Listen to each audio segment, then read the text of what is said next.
আজকে আমি আপনাদের সাথে কথা বলবো হাউস ফুলিঙ্গেন নিয়ে। হাউস ফুলিঙ্গেন জার্মানির কোলন শহরে অবস্থিত। এটি খুবই ভয়ানক এবং রহস্যময় ঘেরা একটি বাসা।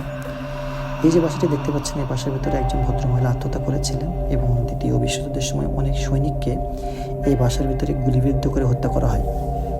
তারপর থেকে বাসাটা মানুষের কাছে একটি ভয়ঙ্কর এবং আতঙ্কের জায়গা নামে পরিচিত। যদিও এই বাসাটি এখন স্থানীয় সরকার কর্তৃক রেস্ট্রিক্টেড করে রাখা হয়েছে, তারপর আমি চেষ্টা করছি বাসার সামনে পর্যন্ত যেয়ে একবার দেখার জন্য। আপনারা দেখতেই পাচ্ছেন এই খুব শুনশান একটা এরিয়া, এখানে মানুষের তেমন কোনো কোলাহল নেই বললে চলে। তো যে ভদ্রমহিলাটি এই বাসা থেকে আত্মহত্যা করেছিলেন, স্থানীয় মানুষের কাছ থেকে শুনেছি যে সেই ভদ্রমহিলার চিৎকার এবং কান্নার অবস্থা অনেকবার শুনেছেন।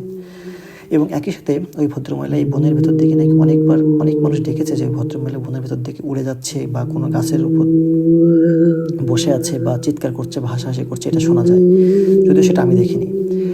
তো আজকে এখানে যাওয়ার আমার মেন যে কারণ, সেটা হচ্ছে ওই বাসার সামনে কিছু ভয়ানক ভূতের ছবি বা ভূতের আকৃতির ভূতের ছবি রয়েছে, যেটা একটা দর্শনার্থী স্থান হিসেবে পরিচিত। এবং ওখানে অনেক মানুষই যায় রাত্রেবেলা, বিশেষ করে ওই ভৌতিক একটা ফিলিংস অনুভূতি নেওয়ার জন্য। তো একই সাথে আজকে আমি নিজেও বেরিয়ে পড়েছি আমার কিউরিসিটি থেকে। আমি দেখতে চাচ্ছি যেখানে অবস্থাটা কী, মানে কেমন ভৌতিক একটা ফিলিংস আমি পাই, সেটা দেখতে চাচ্ছি।